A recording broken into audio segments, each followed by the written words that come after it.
Rainbow മുതൽ നമ്മൾ not എഴുതാം. നമുക്ക് റെയിൻബോ ആയിരുന്നു പഠിക്കാനുള്ളത്. റെയിൻബോയ്ക്കകത്ത് റെയിൻബോ എന്ന് പറയുന്നത് ഒരു നാച്ചുറൽ സ്പെക്ട്രമാണ്. അത് നമ്മൾ ഓൾറെഡി ഫസ്റ്റ് ഇതിനകത്ത് എഴുതി. It is A natural spectrum. It is a natural spectrum appearing in the sky appearing in the sky after rain showers. അടുത്തത് രണ്ടാമത്തെ point, some water droplets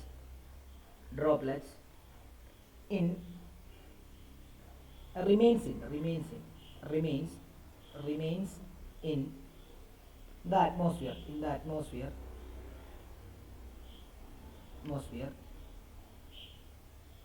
after rain and these droplets acts as a small prism.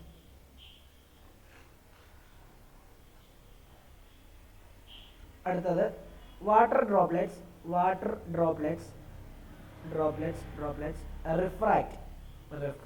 refract and disperse the incident sunlight and reflect internally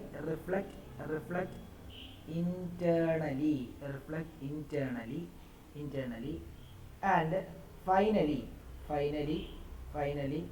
refract it again when it comes out of the raindrop.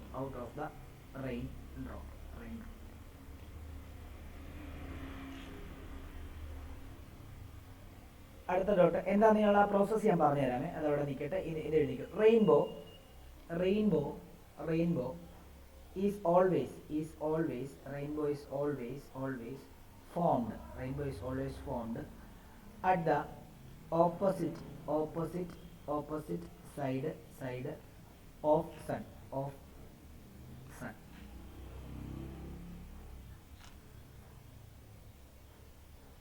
അടുത്ത dot, three phenomenons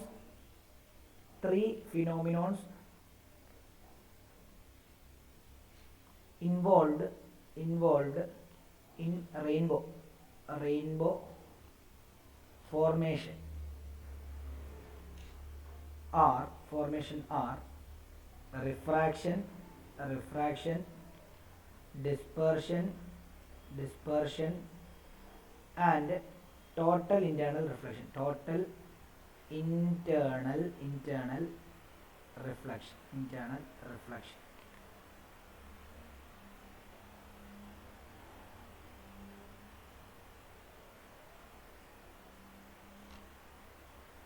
clear ആണോ?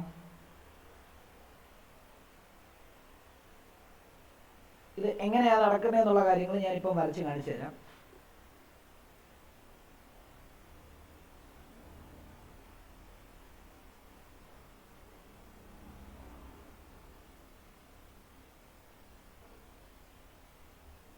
എഴുതിയോ? ഇത് Elijah എഴുതിയോ? Elijah എത്ര എഴുതിയോ? ഇവിടെ വരെ എഴുതി തീർത്തോ? എലിജ, ഡീന്, അക്ഷിത,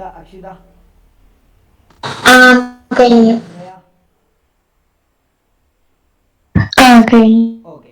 അങ്ങനെയാണെങ്കിൽ റെയിൻബോ ഫോർമേഷൻ കൃത്യമായിട്ട് ഞാൻ പറഞ്ഞു തരാമേ. അപ്പം ഇപ്പം മോളിൽ നിന്ന് റെയിൻ ഡ്രോപ്പ് ഇങ്ങനെയാണ് വീഴുന്നതെന്ന് വിചാരിച്ചോ. ഇങ്ങനെ കുറേ റെയിൻ ഡ്രോപ്പ് ലെയർ ആയിട്ട് ഇങ്ങനെ മുകളിൽ നിന്ന് ഇങ്ങനെ വീണുകൊണ്ടിരിക്കുക. ഇതെല്ലാം റെയിൻ ഡ്രോപ്പാന്ന് വിചാരിക്കുക. നമ്മൾ ഇത് ചെറുതാക്കി അങ്ങ് വരയ്ക്കുന്നതേ ഉള്ളൂ. ഇങ്ങനെ റെയിൻ ഡ്രോപ്പ് ഇങ്ങനെ മുകളിൽ നിന്ന് താഴോട്ട് ഇങ്ങനെ അങ്ങ് വീണുകൊണ്ടിരിക്കുക. ലെയർ ആയിട്ട് വീണുകൊണ്ടിരിക്കുക. ഓക്കെ. അപ്പം ഇതിനകത്ത് ഈ മുകളിൽ നിന്ന് താഴോട്ട് വീഴുന്ന സമയത്ത് എല്ലാ ഭാഗത്തും റെയിൻബോ കാണാൻ പറ്റുമോ? ഇല്ല. ചില ഭാഗത്ത് മാത്രമേ റെയിൻ ഡ്രോപ്പ് കാണാൻ പറ്റുള്ളൂ. ഇതിനകത്തൊരു കാര്യം, മഴത്തുള്ളി ചിലപ്പോൾ എന്ത് ചെയ്യുന്നറിയാമോ അറ്റ്മോസ്ഫിയർ സസ്പെൻഡ് ചെയ്ത് നിൽക്കും, അതായത് അറ്റ്മോസ്ഫിയറിൽ ഇങ്ങനെ തങ്ങി നിൽക്കും, താഴോട്ട് വീഴാതെ, അതായത് ഈർപ്പം നിൽക്കും അറ്റ്മോസ്ഫിയറിൽ. അപ്പം അതിനകത്താണ് ശരിക്കും എന്താണ് മഴ കഴിഞ്ഞിട്ടുള്ള ആ ഒരു ഇൻസ്റ്റൻറ്റിലാണ് ശരിക്കും മഴവില്ലുണ്ടാകുന്നത് എന്നുള്ളതാണ് നമ്മൾ മനസ്സിലാക്കേണ്ടത്. അപ്പോൾ അവിടെ നടക്കുന്നത് എന്താണെന്നറിയാമോ, ഇപ്പം ഇവിടാണ് സൂര്യൻ ഇരിക്കുന്നതെങ്കിൽ ഈ ഓരോ മഴത്തുള്ളിയിലും സൂര്യൻ പല പല ആംഗിളിലാണ് വന്ന് വീഴുന്നതെന്ന് നോക്കിയോ, കണ്ടോ. ഇപ്പോൾ ഓരോ മഴത്തുള്ളിയിലും പല പല ആംഗിളാണ് വന്ന് വീഴുന്നത്. ഇതൊന്നും നിങ്ങൾ വരയ്ക്കേണ്ട കേട്ടോ, നിങ്ങൾക്ക് മനസ്സിലാകാൻ വേണ്ടി പറഞ്ഞാൽ. ഇപ്പോൾ ഇതാണ്ട് ഈ തുള്ളിയിൽ വേറൊരു ആംഗിള്, ഈ തുള്ളിയിൽ വേറൊരു ആംഗിള്, ഈ തുള്ളിയിൽ വേറൊരു ആംഗിള്, ഈ തുള്ളിയിൽ വേറൊരു ആംഗിള്, ഈ തുള്ളിയിൽ വേറൊരു ആംഗിള്, ഈ തുള്ളിയിൽ വേറൊരു ആംഗിള്. അപ്പം നിങ്ങൾ നോക്കുകയാണെങ്കിൽ ഓരോ മഴത്തുള്ളിയിലും പല പല ആംഗിളിലാണ് വന്ന് വീഴുന്നത്. അപ്പം ഈ വെള്ളത്തിന് ഒരു ക്രിട്ടിക്കൽ ആംഗിൾ ഉണ്ട് 42. ആ 42 ക്രിട്ടിക്കൽ ആംഗിളിനെക്കാട്ടിലും കൂടുതൽ ആംഗിൾ ഓഫ് ഇൻസിഡൻസിലാണ് ഈ സൂര്യനിൽ നിന്ന് വരുന്ന വെട്ടം ആ പർട്ടിക്കുലർ റെയിൻ ഡ്രോപ്പിൽ വന്ന് വീഴുന്നതെങ്കിൽ അവിടെ റിഫ്രാക്ഷൻ. സാധാരണ എന്താ സംഭവിക്കുന്നതെന്ന് അറിയാമോ, ഇപ്പം ഒരു സിംഗിൾ ലൈറ്റർ എടുക്കാം, ഇത് വന്നിട്ട് ഈ ലൈറ്ററിലോട്ട് വീണു, ഇതിനകത്തോട്ട് റിഫ്രാക്റ്റ് ചെയ്യും, ഇവിടെ ഒന്ന് റിഫ്രാക്റ്റ് ചെയ്തിട്ട് പുറത്തോട്ട് ഇറങ്ങിപ്പോകും. ഇതാണ് നടക്കുന്നത്. എന്നാൽ ചില എന്താണ് ഡ്രോപ്പിൽ ആ വന്ന് വീഴുന്ന ആംഗിൾ ഓഫ് ഇൻസിഡൻസ് എന്ന് പറഞ്ഞാൽ ഇവിടെ, അതായത് ഇപ്പം ഞാൻ ഈ ഒരു റെയിൻ ഡ്രോപ്പ് ഞാൻ സെലക്ട് ചെയ്യാം. അപ്പോൾ ഈ ഒരു റെയിൻ ഡ്രോപ്പിൽ വന്ന് വീഴുന്ന ലൈറ്റർ ആദ്യം വന്നു, ഇവിടെ വന്ന് വീണു, ബെൻഡ് ചെയ്തകത്തോട്ട് കയറി റിഫ്രാക്ഷൻ നടന്നു. ഇവിടെ വീഴുന്ന ആംഗിൾ ഓഫ് ഇൻസിഡൻസ് ക്രിട്ടിക്കൽ ആംഗിളിനെക്കാട്ടിലും കൂടുതലാണെങ്കിൽ ഇത് ഇങ്ങനെ പോകത്തില്ല, പകരം എന്ത് ചെയ്യുന്നറിയുമോ, റിഫ്ലക്റ്റ് ചെയ്ത് ഇവിടെ വന്ന് വീഴും, എന്നിട്ട് വീണ്ടും റിഫ്രാക്റ്റ് ചെയ്ത് പുറത്തോട്ട് വരും. ഇവിടാണ് നമ്മൾ നിൽക്കുന്നത്, അതാണ് നമുക്ക് എന്ത് ചെയ്യുന്നത്, നമുക്ക് കാണാനായിട്ട് പറ്റുന്നത് മഴവില്ലായിട്ട്. അപ്പോൾ ഇതിനെ ഞാൻ ജസ്റ്റ് അതിൻ്റെ ഒരു കൺസെപ്റ്റ് പറഞ്ഞു തന്നതാണ്. അപ്പോൾ നോക്കിയേ, ഈ സൺലൈറ്റ് തന്നെ ഈ പല എന്താണ് ഇതിലും വീഴുന്നത്, പക്ഷെ പല ഇതിലും പല ആംഗിളാണ് വീഴുന്നത്. അതുകൊണ്ടാണ് എല്ലായിടത്തും നമുക്ക് റെയിൻബോ കാണാൻ പറ്റാത്തത്, ഒരു പർട്ടിക്കുലർ ഭാഗത്ത് മാത്രമേ കാണാൻ പറ്റത്തുള്ളൂ. അപ്പോൾ ഇതിനെ ഞാനൊന്ന് സൂമായിട്ട് വരയ്ക്കാം. നിങ്ങൾ അതാണ് ആ പടമാണൊന്ന് വരയ്ക്കേണ്ടത്. അപ്പോൾ അതൊന്ന് നിങ്ങൾ വരയ്ക്കുക, നോക്കിക്കോളൂ. ആ പടം നിങ്ങളൊന്ന് വരയ്ക്കുക. അതായത് നിങ്ങൾക്ക് ടെക്സ്റ്റിനകത്തൊന്നും ഇല്ല കേട്ടോ, ഞാൻ വരയ്ക്കുന്നത്. ഇതൊരു റെയിൻ ഡ്രോപ്പ് ആയിട്ട് നിങ്ങളത് സങ്കല്പിക്കുക. ഇതൊരു റെയിൻ ഡ്രോപ്പാണ്. ഓക്കെ, ഇത് നിങ്ങൾ വരയ്ക്കേണ്ടതാണ്. ഇത് സൂര്യനാണ്, ഇത് സൂര്യനാണ്. ഓക്കെ, ഇത് സൂര്യനാണ്. ഈ സൂര്യൻ്റെ ലൈറ്റ് റേ, ഇത് സൂര്യനാണ്. ഈ സൂര്യൻ്റെ ലൈറ്റ് റേ, സണ്ണിൻ്റെ ലൈറ്റ് റേ നമ്മൾ എവിടെ വന്ന് വീഴാണ്, സണ്ണിൻ്റെ ലൈറ്റ് റേ നമ്മൾ ഇതിനകത്തോട്ട് വന്ന് വീഴാണ്. അതായത് ലൈറ്റ് റേ ഇവിടോട്ട് വന്ന് വീഴാണ്. ഓക്കെ, അപ്പം സൂര്യൻ്റെ ലൈറ്റ് റേ ഇങ്ങനെ വന്ന് വീഴുന്നു. അപ്പോൾ നമുക്കറിയാം ഇത് എയറാണ്. എയർ എന്ന് പറയുമ്പോൾ ഒരു റെയറർ മീഡിയമാണ്. വെള്ളത്തിൻ്റെ ഉൾവശം ഒരു ഡെൻസർ മീഡിയമാണ്. അപ്പോൾ നമുക്ക് എന്തായാലും വന്ന് വീഴുന്ന പോയിന്റിൽ നമുക്കൊരു നോർമൽ വരയ്ക്കേണ്ടി വരും. അപ്പോൾ ഇതായിരിക്കും ആ നോർമൽ, പെർപെൻഡിക്കുലർ ആയിട്ട് നോക്കി നോർമൽ. ഈ സർഫസിൻ്റെ നോർമൽ എങ്ങനെ വരയ്ക്കും, ഇങ്ങനെയാണ് ഈ സർഫസിൻ്റെ നോർമൽ വരയ്ക്കുന്നത്, ഇല്ലേ. നമുക്ക് റെയറിൽ നിന്ന് ഡെൻസറിലോട്ട് വരെ എന്തായിരിക്കും സംഭവിക്കുന്നത്, ബെൻഡ് ടുവേർഡ്സ് നോർമൽ ആയിരിക്കും, അല്ലേ. അപ്പം ഇവിടെ ഈ മഴത്തുള്ളി പ്രിസമായിട്ട് ആക്ട് ചെയ്യും. അപ്പോൾ ഇവിടുന്ന് അകത്തോട്ട് കയറുമ്പോൾ 7 കളറായിട്ടായിരിക്കും വരുന്നത്. അതിൽ എഡ്ജിലുള്ള 2 കളറേ ഞാൻ കാണിക്കുന്നുള്ളൂ, ഒന്ന് വയലറ്റും ഒന്ന് റെഡും. അപ്പം ഏറ്റവും നല്ലതായിട്ട് ബെൻഡ് ചെയ്യുന്നത് വയലറ്റാന്നുള്ള കാര്യം നമ്മൾ കഴിഞ്ഞ ക്ലാസ്സിൽ പഠിച്ചായിരുന്നു. അപ്പോൾ ഇവിടെ ഒന്ന് വയലറ്റ് ഇവിടെ വന്ന് വീഴുന്നു, ബെൻഡ് ടുവേർഡ്സ് നോർമലായി. അടുത്തത് റെഡും അതേപോലെ ഇവിടുന്ന് ബെൻഡ് ടുവേർഡ്സ് നോർമലായിട്ട് കണ്ടോ ഇവിടെ വന്ന് വീഴുന്നു. ഓക്കെ, ഇതിനിടയ്ക്ക് വയലറ്റിക്കോ ഇൻഡിഗോ ബ്ലൂ ഗ്രീൻ എല്ലാം ഓറഞ്ച് ഒക്കെ ഉണ്ട്. ഓക്കെ, ഇവിടെ വന്ന് വീഴുന്നു. അപ്പം ഇവിടെ നിങ്ങളൊരു നോർമൽ വരയ്ക്കണമല്ലോ. ഇവിടെ ഒരു നോർമൽ നിങ്ങൾ വരയ്ക്കേണ്ടിയിരിക്കുന്നു, അല്ലേ. നോർമൽ നമ്മൾ പച്ച കളർ കൊണ്ടാണ് വരച്ചത്. ഇതാണ് നമ്മുടെ നോർമൽ ഇവിടുത്തെ, ഇതാണ് ഇവിടുത്തെ നോർമൽ, കണ്ടോ, ഇതായിരിക്കും ഇവിടുത്തെ നോർമൽ. അപ്പം ഈ 2 നോർമൽ നമുക്കറിയാം. ഈ വന്ന് വീഴുന്ന ആംഗിൾ ഓഫ് ഇൻസിഡൻസ് എന്ന് പറയുന്നത് ഇതാണ് ആംഗിൾ ഓഫ് ഇൻസിഡൻസ്. എന്നാൽ ഈ angle of incidence greater than critical angle ആണെങ്കിൽ, അതായത് ഈ ഐ എന്ന് പറയുന്നത് ഗ്രേറ്റർ ദാൻ ഐ സി ആണെങ്കിൽ, ഇവിടെയും ഐ എന്ന് പറയുന്നത് ഗ്രേറ്റർ ദാൻ ഐ സി ആണെങ്കിൽ, ഇതാണ് ഇൻസിഡൻറ്റ് ആംഗിൾ ഇവിടെ. എന്ത് ചെയ്യുന്നറിയാമോ, ഇത് റിഫ്രാക്റ്റ് ചെയ്ത് ഇങ്ങനെയും അല്ലെങ്കിൽ ഇങ്ങനെയും പോകത്തില്ല, റിഫ്രാക്ഷൻ നടക്കത്തില്ല. പകരം ടോട്ടൽ ഇൻറ്റേർണൽ റിഫ്ലക്ഷൻ നടക്കും. അതായത് ഓർത്തോണം, ഞാൻ നോർമലൊക്കെ വെച്ചിട്ട് നിങ്ങൾക്ക് മനസ്സിലാക്കി തന്നതാണ്. അതായത് ഇവിടെ വന്ന് വീഴുമ്പോൾ നമ്മൾ എന്തായാലും ഒബ്വിയസ്ലി എന്ത് വരയ്ക്കണം, നമ്മളൊരു നോർമൽ വരയ്ക്കണം. ഞാനത് കട്ടിക്ക് തന്നെ അങ്ങ് വരയ്ക്കാം. ഇതാണ് ഇവിടുത്തെ നോർമൽ, ഇതാണ് ഇവിടുത്തെ നോർമൽ. അതേപോലെ തന്നെ അടുത്തത് ഇവിടുത്തെ നോർമൽ ഇങ്ങനെ ഇരിക്കും, ഇവിടുത്തെ നോർമൽ തന്നെ ഇങ്ങനെ ഇരിക്കും, അല്ലേ. 90 ഡിഗ്രി വരയ്ക്കും, ഇങ്ങനെ ഇരിക്കും. അപ്പം ഇവിടുത്തെ ആംഗിൾ ഓഫ് ഇൻസിഡൻസ് എന്ന് പറയുന്നത് ഇതായിരിക്കും. ഇവിടുത്തെ ആംഗിൾ ഓഫ് ഇൻസിഡൻസ് എന്ന് പറഞ്ഞു കഴിഞ്ഞാൽ ഇതായിരിക്കും എന്ന് വിചാരിച്ചോ. ഓക്കെ, ഈ 2 ആംഗിൾ ഓഫ് ഇൻസിഡൻസും വന്ന് വീഴുന്ന ആംഗിൾ ഓഫ് ഇൻസിഡൻസ് എന്ന് പറഞ്ഞാൽ ഗ്രേറ്റർ ദാൻ ക്രിട്ടിക്കൽ ആംഗിൾ ആയിരിക്കും. അതായത് ഈ ആംഗിൾ ഓഫ് ഇൻസിഡൻസും അതേപോലെ ഈ ആംഗിൾ ഓഫ് ഇൻസിഡൻസും ഗ്രേറ്റർ ദാൻ ക്രിട്ടിക്കൽ ആംഗിൾ ആണെങ്കിൽ ഇത് എന്ത് ചെയ്യത്തില്ല, ഇത് റിഫ്രാക്റ്റ് ചെയ്തില്ല, പകരം റിഫ്ലക്റ്റ് ചെയ്ത് ദേണ്ടി ഇവിടെ വന്ന് വീഴും.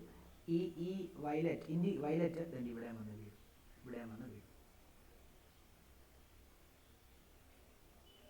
എന്നിട്ട് എന്ത് ചെയ്തറിയോ, ഇവിടെ റിഫ്രാക്ഷൻ നടക്കും. അപ്പം ഇവിടെ എന്തുണ്ട്, ഇവിടെ നമ്മൾ നോർമൽ വരയ്ക്കണമല്ലോ. അപ്പോൾ ഇപ്പോൾ ഡെൻസറി നിറയിലോട്ട് പോകും. അപ്പോൾ എന്താ സംഭവിക്കുന്നത്, it bend away from the normal ആയിട്ട് കണ്ടോ, ഇങ്ങനെയും അതേപോലെ തന്നെ ഇത് ഇങ്ങനെ bend away from the normal.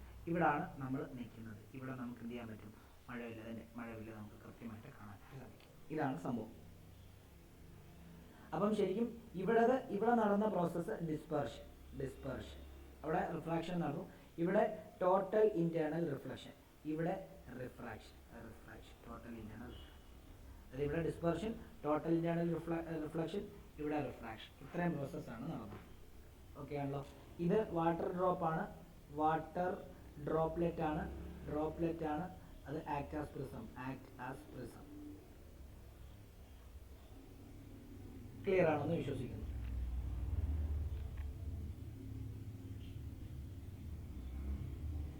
ഈ പടങ്ങളൊക്കെ കൃത്യമായിട്ട് വരയ്ക്കണം കേട്ടോ. ഇത് കൃത്യമായിട്ട് ഇങ്ങനെ വരച്ചു പഠിക്കണം, മനസ്സിലാക്കണം.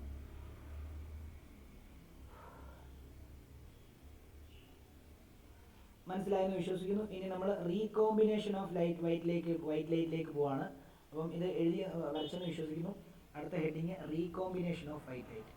Recombination of white light. Recombination of white ലൈറ്റിനകത്ത് നമുക്ക് എന്ത് ചെയ്യാന്നറിയോ, വൈറ്റ് ലൈറ്റിനെ പ്രിസത്തിനകത്തൂടെ കടത്തി വിട്ട് കഴിഞ്ഞാൽ 7 കളറാവും. അങ്ങനെയാണെങ്കിൽ ആ 7 കളറായിട്ട് സ്പ്ലിറ്റ് ചെയ്യുന്നതിനെ പിന്നീട് വൈറ്റ് ലൈറ്റ് ആക്കാൻ പറ്റുമോ എന്നുള്ളതാണ് ചോദ്യം. അതായത് അതിനെ പിന്നെ കൂട്ടിച്ചേർക്കാൻ പറ്റുമോ? പറ്റും. എന്ത് ചെയ്യണമെന്നറിയാമോ, നമ്മളൊരു പ്രിസം കൺസിഡർ ചെയ്യുന്നു. അതായത് നമ്മൾ ഇങ്ങനെ ഒരു പ്രിസം കൺസിഡർ ചെയ്യുന്നു. ഇതൊരു പ്രിസമാണ്. അപ്പം ഈ പ്രിസത്തിനകത്തൂടെ ഞാൻ എന്ത് ചെയ്തു, ഞാൻ ഒരു ലൈറ്റ് റേ കൊണ്ടുവന്ന് ഇൻസിഡൻറ്റ് ചെയ്യിച്ചു. അപ്പോൾ ഉറപ്പായിട്ടും ഇത് 7 കളറായിട്ട് സ്പ്ലിറ്റ് ചെയ്തു. അതിൽ ഏറ്റവും മുകളിൽ റെഡ്, ഏറ്റവും താഴെ വയലറ്റ്. ഇത് രണ്ടും മാത്രം, റെഡ് ഏറ്റവും താഴെ വയലറ്റ്, അത് മാത്രമേ ഞാൻ വരയ്ക്കുന്നുള്ളൂ. ഓക്കെ.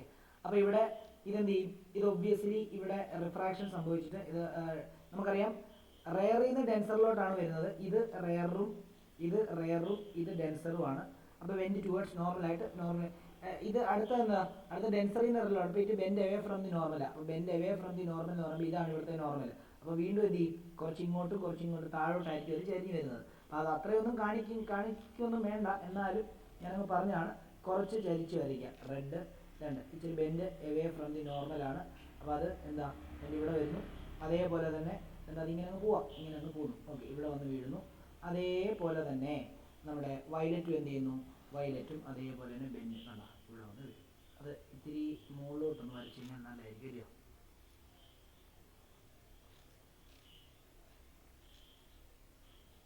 ഇങ്ങനെ വരയ്ക്കാം. എന്നിട്ട് നമുക്ക് ഇവിടെ നോർമൽ ഉള്ളതുകൊണ്ട് നമുക്കറിയാമല്ലോ ഇത് റെയറാണ്, ഇത് ഡെൻസറാണ്, ഇത് വീണ്ടും റെയറാണ്. അപ്പം ഡെൻസറിൽ നിന്ന് റെയറിലോട്ട് bend away from the normal. ഇവിടുത്തെ നോർമൽ ഇത് അവേ ഫ്രം ദി എന്ന് പറയുമ്പോൾ ഇങ്ങോട്ട് അവേ ആണ്, ഇത് ഇങ്ങോട്ട് കണ്ടോ ഇച്ചിരി ചരിവുണ്ടാവും താഴോട്ട്. അതൊന്നും ഞാൻ വരയ്ക്കുന്നില്ല, ജസ്റ്റ് നിങ്ങൾക്ക് മനസ്സിലാക്കാൻ വേണ്ടി പറഞ്ഞതേ ഉള്ളൂ. അപ്പം നമുക്ക് പടം തന്നെ ഇങ്ങനെ വരയ്ക്കാം.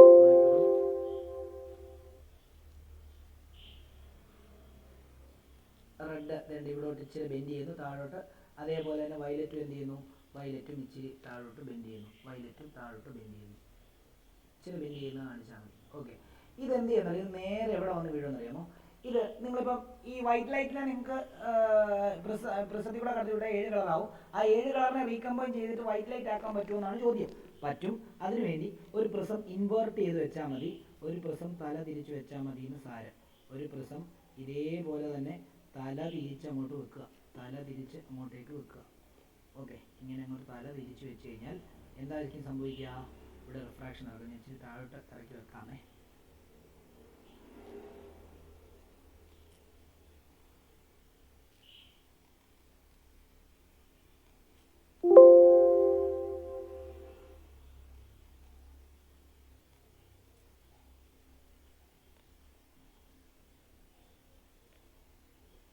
ഇതേ വന്ന് വീഴണമല്ലോ. അപ്പം ഞാൻ ഇച്ചിരി താഴോട്ട് കൺസിഡർ ചെയ്യണേ. അപ്പോൾ ഇത് നേരെ എന്ത് ചെയ്യും, ഈ റെഡ് നേരെ ഇവിടെ വന്ന് വീഴുന്നു. റെഡ് ഇവിടെ വന്ന് വീഴുന്നു. അതേപോലെ ഇനി വയലറ്റും എന്ത് ചെയ്യുന്നു, വയലറ്റും 2 ഇതേലോട്ട് വന്ന് വീഴുന്നു. റെഡ് ഇവിടെ വന്ന് വീഴുന്നു, വയലറ്റും എന്ത് ചെയ്യുന്നു, കറക്റ്റ് തന്നെ ഇവിടോട്ട് വന്ന് വീഴുന്നു. വയലറ്റും ഇതിലോട്ട് വന്ന് വീഴുന്നു. ഓക്കെ, ഇനി എന്താ സംഭവിക്കുന്നത്? ഇപ്പം റെയറിൽ നിന്ന് ഡെൻസറിലോട്ട് വീഴുമ്പോൾ ബെൻഡ് ടുവേർഡ്സ് നോർമലാണ്. ബെൻഡ് ടുവേർഡ്സ് നോർമൽ എന്ന് പറയുമ്പോൾ രണ്ട് ഇവിടെ നിന്ന് തന്നെ ഇങ്ങോട്ടേക്ക് വന്ന് വീഴും. അതേപോലെ ഈ റെഡും എന്ത് ചെയ്യും? റെഡും ഇവിടെ നിന്ന് ഇങ്ങോട്ടേക്ക് വന്ന് വീഴും. റെഡും ഇവിടെ നിന്ന് ഇങ്ങോട്ടേക്ക് വന്ന് വീഴും.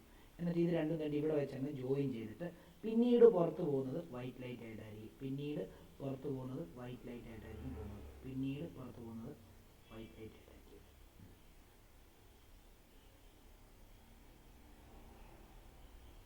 വേണം ഇവിടെ നിങ്ങളൊരു സ്ക്രീൻ വെച്ച് കഴിഞ്ഞാൽ കണ്ട ഇവിടെ ഇപ്പോൾ റീകമ്പൈൻ ചെയ്തു. ഇതും വൈറ്റ് ലൈറ്റ് ആണ്, ഇതും വൈറ്റ് ലൈറ്റ് ആണ്, വൈറ്റ് ലൈറ്റ് ആണ്, വൈറ്റ് ലൈറ്റ്. ഇത് സ്പെക്ട്രമാണ്, സ്പെക്ട്രമാണ്. ഇവിടെ റീകോമ്പിനേഷൻ നടന്നു. അപ്പം ഇവിടെ എന്ത് വന്നു? ഇവിടെ വീണ്ടും white light, white light, white light, spectrum, white light. Clear ആണെന്ന് വിശ്വസിക്കുന്നു.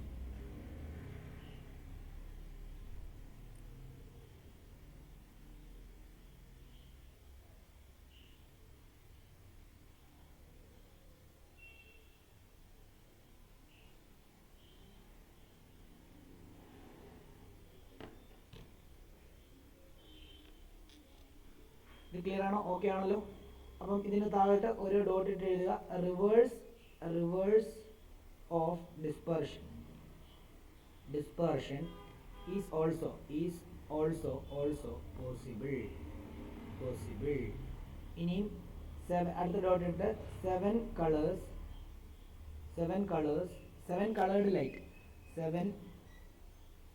Coloured light of spectrum can be recombined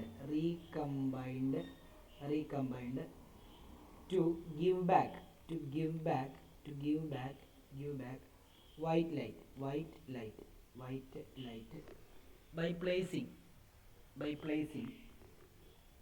placing two prism upside down. Upside down.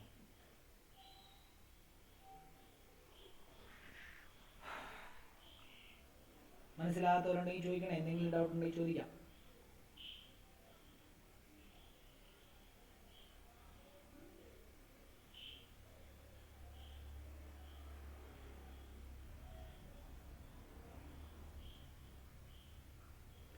ഇവിടെ എല്ലാം നോർമൽ ഉണ്ട് കേട്ടോ. ഇവിടെ നോർമൽ ഉണ്ട്, ഇവിടെ നോർമൽ ഉണ്ട്, ഇവിടെ നോർമൽ ഉണ്ട്, ഇവിടെ നോർമൽ ഉണ്ട്, ഇവിടെ നോർമൽ ഉണ്ട് കേട്ടോ. ഇതെല്ലാം നോർമലാ. അത് ഞാൻ വരച്ചില്ലെന്നേ ഉള്ളൂ കേട്ടോ. അവിടെ എല്ലാം നോർമൽ ഉണ്ട് എന്നുള്ള കാര്യം ഓർത്തോണം. നോർമൽ വെച്ചിട്ടല്ല നമുക്ക് എവേ ഫ്രം ദി നോർമലും അല്ലെങ്കിൽ ടുവേർഡ്സ് നോർമലും ഒന്നും കൺസിഡർ ചെയ്യാൻ പറ്റത്തില്ല. അപ്പോൾ ഇനിയിപ്പോൾ നമുക്ക് രണ്ട് ടോപ്പിക്കുകളാണ് പഠിക്കാനുള്ള. രണ്ട് ടോപ്പിക്ക് വളരെ ഇമ്പോർട്ടൻറ്റ് ടോപ്പിക്കാണ്. ഒന്ന് അറ്റ്മോസ്ഫിയറിക് റിഫ്രാക്ഷനും, രണ്ട് സ്കാറ്ററിങ് ഓഫ് ലൈറ്റ്. ഇതിന് കുറേ ആപ്ലിക്കേഷൻസ് ഉണ്ട്. അതുകൂടെ പഠിച്ചു കഴിഞ്ഞാൽ ഈ ചാപ്റ്റർ തീരും. അതിൽ അറ്റ്മോസ്ഫിയറിക് റിഫ്രാക്ഷൻ കംപ്ലീറ്റ്ലി ഇന്ന് തീർത്ത് തരാം. പിന്നെ നമുക്ക് സ്കാറ്ററിങ് അടുത്ത ക്ലാസ്സിൽ പഠിപ്പിക്കാം. ഓക്കെ, അപ്പം ഹെഡിങ് എഴുതാം. Atmospheric refraction. അറ്റ്മോസ്ഫിയറിക് റിഫ്രാക്ഷൻ അതായത് നിങ്ങൾക്ക് സ്റ്റാർസ് ടിങ്കിൾ ചെയ്യുന്ന ഒരു എഫക്റ്റ് നിങ്ങൾക്ക് കിട്ടുന്നുണ്ടെങ്കിൽ ആക്ച്വലി സ്റ്റാർ ടിങ്കിൾ ചെയ്യുന്നില്ല എന്നുള്ള ഒരു സത്യാവസ്ഥ നിങ്ങൾ മനസ്സിലാക്കണം. രണ്ട്, സ്റ്റാറിൻ്റെ പൊസിഷൻ എവിടെയാണോ ഇരിക്കുന്നത് ആ പൊസിഷനിൽ നിന്നും ഇച്ചിരി ഉയർന്നാണ് നമുക്ക് കാണാനായിട്ട് പറ്റുന്നത്. ശരിക്കും നമ്മൾ കാണുന്ന പൊസിഷനിലല്ല പലപ്പോഴും സ്റ്റാറിൻ്റെ ആക്ച്വൽ പൊസിഷൻ എന്ന് പറയുന്നത്. ആ വ്യത്യാസം ഉണ്ടാകുന്നതിന് കാരണം അറ്റ്മോസ്ഫിയറിക് റിഫ്രാക്ഷൻ ആണ്. മൂന്നാമത്തേത് സൂര്യൻ ഉദിക്കുന്നതിന് 2 മിനിറ്റ് മുമ്പ് തന്നെ സൂര്യനെ നമുക്ക് കാണാൻ പറ്റും. സൂര്യൻ അസ്തമിച്ച് കഴിഞ്ഞ് 2 മിനിറ്റ് കഴിഞ്ഞാലും സൂര്യനെ നമുക്ക് കാണാൻ പറ്റും. ഇതും ഈ പറഞ്ഞ പോലെ തന്നെ എന്താണ്? അറ്റ്മോസ്ഫിയറിക് റിഫ്രാക്ഷൻ കൊണ്ടാണ്. 4, നമ്മൾ ക്യാമ്പ് ഫയർ ഒക്കെ നടത്തുകയാണ്. നല്ല തീ ഇട്ടിരിക്കുകയാണ്. അപ്പോൾ തീ ഇങ്ങനെ മുകളിലോട്ട് ആളി കത്തുന്നുണ്ട്. ഒരു മനുഷ്യൻ്റെ ഹൈറ്റിന് മുകളിലോട്ട് തീ ഇങ്ങനെ ആളി കത്തുന്നുണ്ടെന്ന് വിചാരിക്കാം. ആ തീക്കകത്തൂടെ ആ തീയുടെ പുറകിലുള്ള ഒരു ഒബ്ജക്റ്റിനെ നോക്കിക്കഴിഞ്ഞാൽ ഇപ്പം ഒരു ഉദാഹരണം പറയണം. നമ്മുടെ ഇൻസ്റ്റിറ്റ്യൂട്ടിൽ നമ്മളൊരു ക്യാമ്പ് ഫയർ നടത്തുകയാണ്. അപ്പോൾ ക്യാമ്പ് ഫയർ നടത്തുന്ന സമയത്ത് നിങ്ങൾ അപ്പുറത്തെ സൈഡിൽ, നിങ്ങൾ 4 പേര് അപ്പുറത്തെ സൈഡിൽ ഇരിക്കുന്നു, ഞാൻ ഇപ്പുറത്തെ സൈഡിൽ നിന്ന് കാര്യങ്ങൾ പറയുന്നു. നിങ്ങൾ ആ തീയുടെ ഇടയ്ക്കുള്ള ആ തീ വരുന്ന ആ ഒരു ഫ്ലെയിമിൻ്റെ ഇടയ്ക്കൂടെയാണ് നിങ്ങൾക്ക് എന്നെ കാണാൻ പറ്റുന്നുണ്ടാകുക. അപ്പോൾ അങ്ങനെ നിങ്ങൾ നോക്കുമ്പോൾ ഞാനിങ്ങനെ ഒഴുകുന്ന ഒരു ഫീലായിരിക്കും നിങ്ങൾക്ക് കിട്ടുന്നുണ്ടാകുക. നിങ്ങൾ നോക്കിയാൽ ഫ്ലിക്കർ ചെയ്യുന്ന പോലെ ഒരു ഫീൽ ഉണ്ടാവും, ഫ്ലിക്കറിങ്. അപ്പം അതും ഈ പറഞ്ഞ പോലെ തന്നെ അറ്റ്മോസ്ഫിയറിക് റിഫ്രാക്ഷൻ എന്ന് പറയുന്ന കൺസെപ്റ്റ് മൂലമാണെന്നുള്ള കാര്യം നിങ്ങൾ മനസ്സിലാക്കുക. അതായത് 4 ആപ്ലിക്കേഷനാണ് അറ്റ്മോസ്ഫിയറിക് റിഫ്രാക്ഷനിൽ നിന്ന് നമുക്ക് മനസ്സിലാക്കാൻ സാധിക്കുന്നത്. ഒന്ന്, ആക്ച്വലി സ്റ്റാർ ട്വിങ്കിൾ ചെയ്യുന്നില്ല എന്നുള്ള ഒരു സത്യാവസ്ഥ. ട്വിങ്കിൾ ചെയ്യാത്തതിന് കാരണം അറ്റ്മോസ്ഫിയറിക് റിഫ്രാക്ഷൻ. 2, ട്വിങ്കിൾ ചെയ്യുന്നതിന് കാരണം അറ്റ്മോസ്ഫിയറിക് റിഫ്രാക്ഷൻ, ആക്ച്വലി ട്വിങ്കിൾ ചെയ്യുന്നില്ല. രണ്ടാമത്തെ കാരണം, സ്റ്റാർ നമ്മൾ കാണുന്ന, നമുക്ക് ആ വേരിയേഷൻ ഒന്നും ഇവിടെ നോക്കിയാൽ മനസ്സിലാകത്തില്ല, എന്നാലും ആക്ച്വലി നമ്മൾ കാണുന്ന സ്റ്റാർ ആ പൊസിഷൻ അല്ല ഇരിക്കുന്നത്, അതായത് കുറച്ച് നമ്മൾ നോർമൽ അതിൻ്റെ പൊസിഷനിൽ നിന്നും കുറച്ച് ഉയർന്നിട്ടാണ് നമുക്ക് ആ സ്റ്റാറിനെ കാണാൻ പറ്റുന്നത്. 3, രാവിലെ സൂര്യൻ ഇപ്പോൾ 6:20 സൂര്യോദയത്തിൻ്റെ ടൈം കിട്ടുന്നതെങ്കിൽ 6:18 ആകുമ്പോഴേ സൂര്യനെ നമുക്ക് കാണാൻ പറ്റും. വൈകിട്ട് 6:50 അല്ലെങ്കിൽ 6:15 സൂര്യാസ്തമയം നമുക്ക് നമ്മുടെ പഞ്ചാംഗത്തിനകത്ത് ഇട്ടിരിക്കുന്നതെങ്കിൽ 6:17 വരെ എനിക്ക് സൂര്യനെ കാണാനായിട്ടുള്ള ഒരു പ്രൊവിഷൻ ഉണ്ട് എന്നുള്ളതാണ്. അപ്പോൾ ശരിക്കും ഈ അറ്റ്മോസ്ഫിയറിക് റിഫ്രാക്ഷൻ കൊണ്ട് ഡെയിലി 4 മിനിറ്റ് കൂടുതൽ സമയം നമുക്ക് കിട്ടുന്നുണ്ട് എന്നുള്ള കാര്യം കൂടെ ആലോചിച്ചിട്ടുണ്ട്. ഡേ ടൈം 4 മിനിറ്റ് കൂടുതൽ കിട്ടുന്നുണ്ട്. എന്തുകൊണ്ടാണ്? ശരിക്കും ഈ അറ്റ്മോസ്ഫിയറിക് റിഫ്രാക്ഷൻ എന്ന് പറയുന്ന ഈ ഒരു അവസ്ഥ കാരണം. ഇനി അതേപോലെ തന്നെ ഞാൻ പറഞ്ഞു, അതായത് കത്തുന്ന ഫ്ലെയിമിൻ്റെ പുറകിൽ ഒരു ഒബ്ജക്റ്റിനെ നിങ്ങൾ നോക്കിക്കഴിഞ്ഞാൽ ആ ഒബ്ജക്റ്റ് ഫ്ലിക്കർ ചെയ്യുന്നതായിട്ട് നിങ്ങൾക്ക് കാണാനായിട്ട് പറ്റും. അല്ലെങ്കിൽ ആ ഒബ്ജക്റ്റ് ഇങ്ങനെ ഒഴുകി ഇങ്ങനെ മണ്ടയ്ക്ക് ഇങ്ങനെ അതിൻ്റെ ബൗണ്ടറീസ് വെൽ ഡിഫൈൻഡ് ആയിട്ട് നിങ്ങൾക്ക് ഒരിക്കലും കാണാൻ പറ്റത്തില്ല. ഇങ്ങനെ ഒഴുകുന്ന പോലെ ആയിരിക്കും നിങ്ങൾക്ക് കാണാൻ പറ്റും. നിങ്ങളൊന്ന് ശ്രദ്ധിച്ചാൽ മതി. ഓക്കെ ആണല്ലോ. അപ്പോൾ ഇതെല്ലാം ഈ അറ്റ്മോസ്ഫിയറിക് റിഫ്രാക്ഷൻ്റെ കൺസെപ്റ്റ് ആണെന്നുള്ള കാര്യം നിങ്ങൾ ആലോചിക്കുക. അപ്പം അറ്റ്മോസ്ഫിയറിക് റിഫ്രാക്ഷൻ നടക്കാനുള്ള കാരണം കൂടെ ഞാൻ ജസ്റ്റ് പറഞ്ഞു വരയ്ക്കേണ്ട. അതായത് ഇത് എർത്താണെന്ന് വിചാരിച്ചു, ഇത് എർത്താണ്. ഈ എർത്തിന് ഒത്തിരി ലെയറുകളുണ്ട്. നമ്മൾ പഠിച്ചിട്ടുണ്ട് ഹോമോസ്ഫിയർ, അയണോസ്ഫിയർ, സ്ട്രാറ്റോസ്ഫിയർ, അങ്ങനെയുള്ള കുറേ. അതല്ല ഉദ്ദേശിക്കുന്നത്. എർത്തിന് ഇൻവിസിബിൾ ആയിട്ടുള്ള കുറച്ച് ലെയറുകളുണ്ട്. ആ ലെയറുകൾ, ഒന്നാമത്തെ ലെയർ ഞാൻ എന്ത് വരച്ചു കണ്ടോ, ഇത്.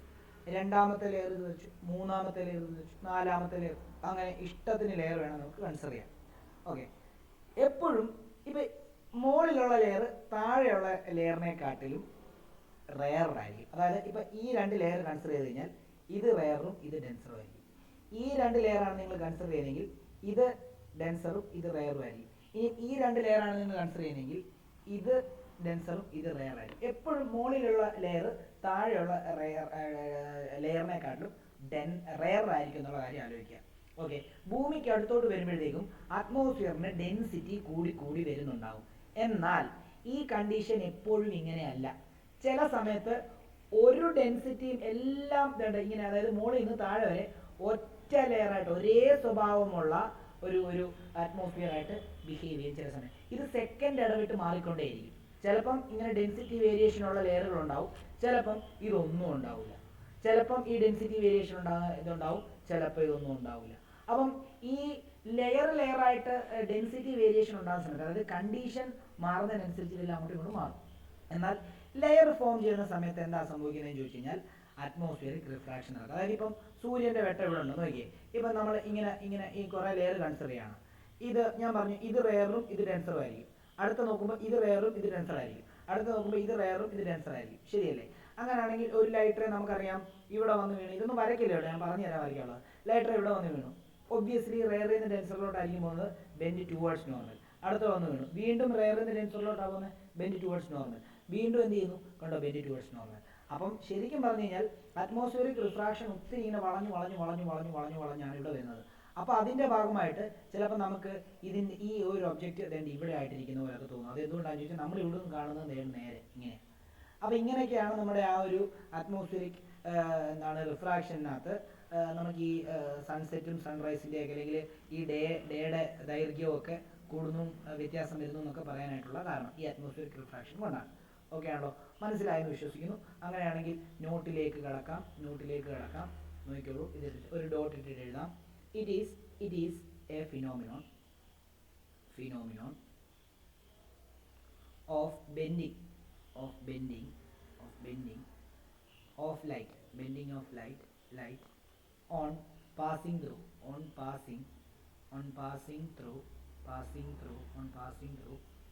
different layers of Earth's atmosphere. അതായത് it is a phenomenon of bending of light on passing through different layers of atmosphere. Okay ആണല്ലോ. അടുത്തത് effect of atmospheric refraction. Effect of atmospheric refraction. Effect of atmospheric refraction. Effect of atmospheric refraction എന്ന് അദ്യം പറയുന്നതാണ് advanced sunrise and delayed sunset. ഒന്നാമത്തേന്ന് എഴുതിക്കോ, advanced sunrise and delayed sunset. Delayed sunset. Advanced sunrise and delayed sunset.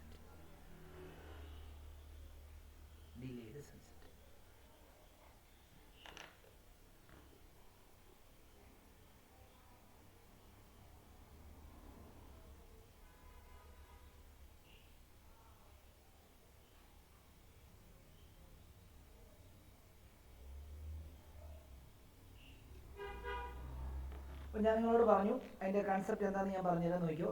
The sun appears 2 minutes earlier than actual sunrise.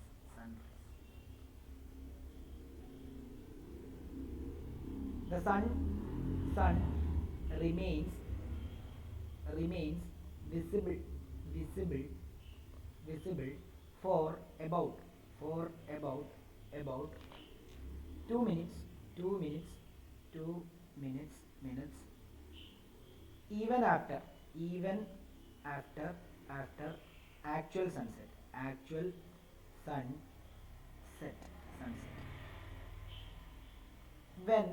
When concept എഴുതിക്കുന്നതിന് ഞാൻ പറഞ്ഞുതരാം. When sun is below horizon എന്താണെന്ന് ഞാൻ പറഞ്ഞുതരാം. horizon, the rays have to pass from rarer to denser medium. So rays bend towards normal.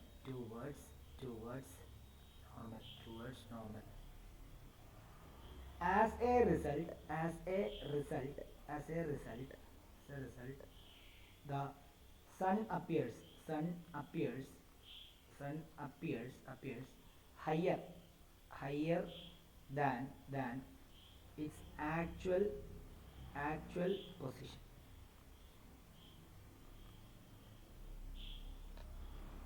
Similarly, in case of sunlight. Similarly, in case of sunset.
അപ്പം ഞാൻ പറഞ്ഞുതരാൻ നോക്കിയോ.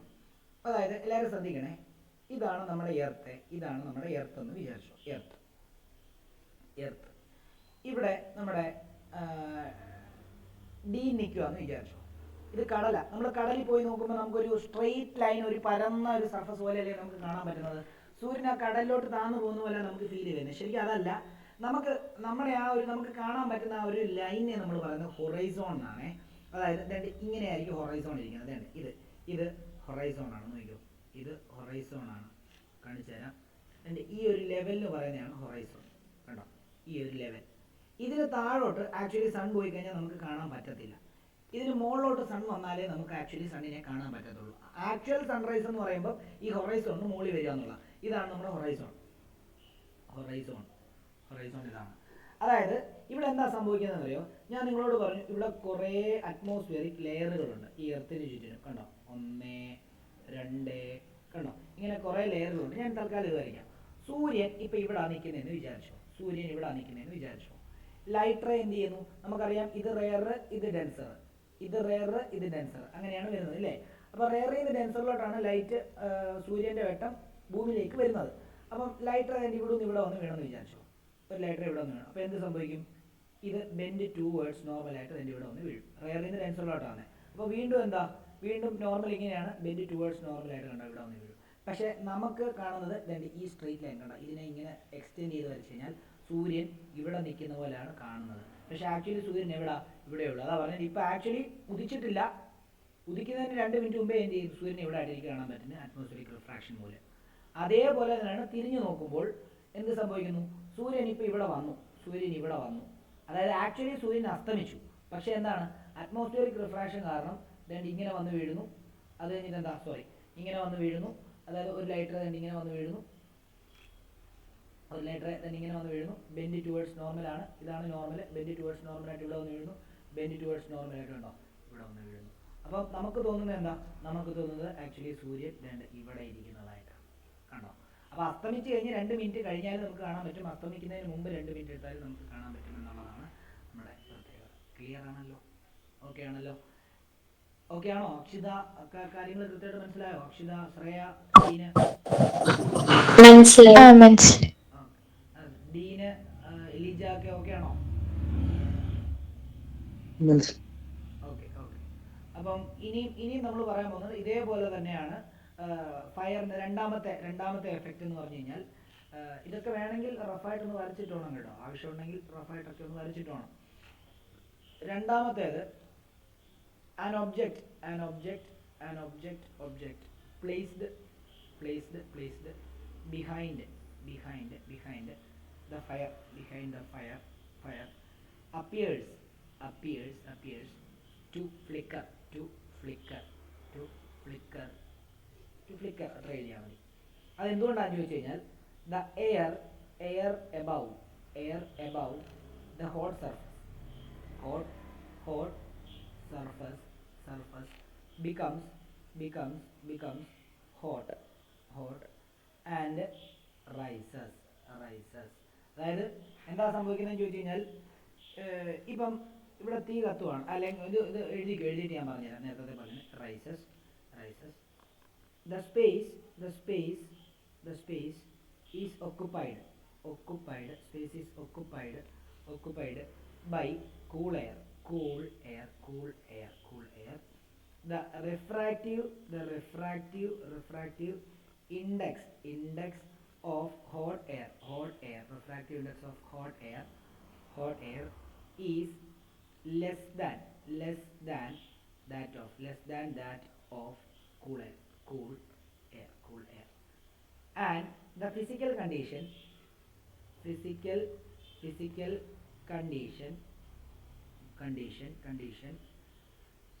are not constant. Physical condition of air are not constant. Air are not constant.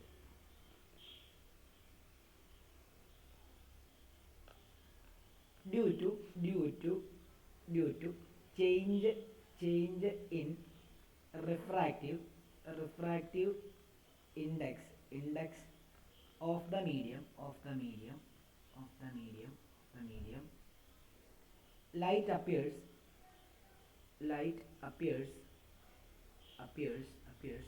to come from different direction, which results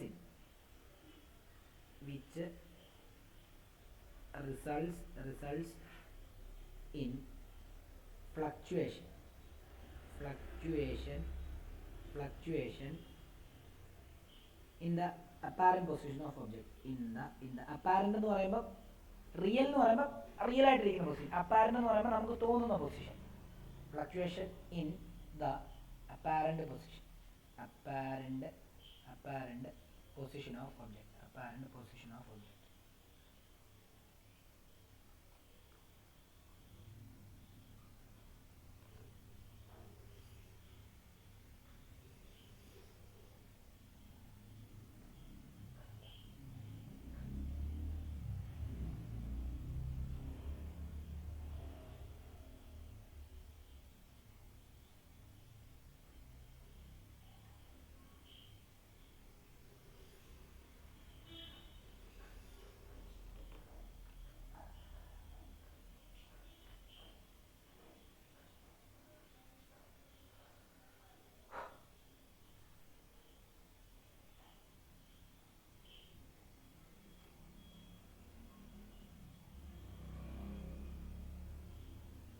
clear ആണോ?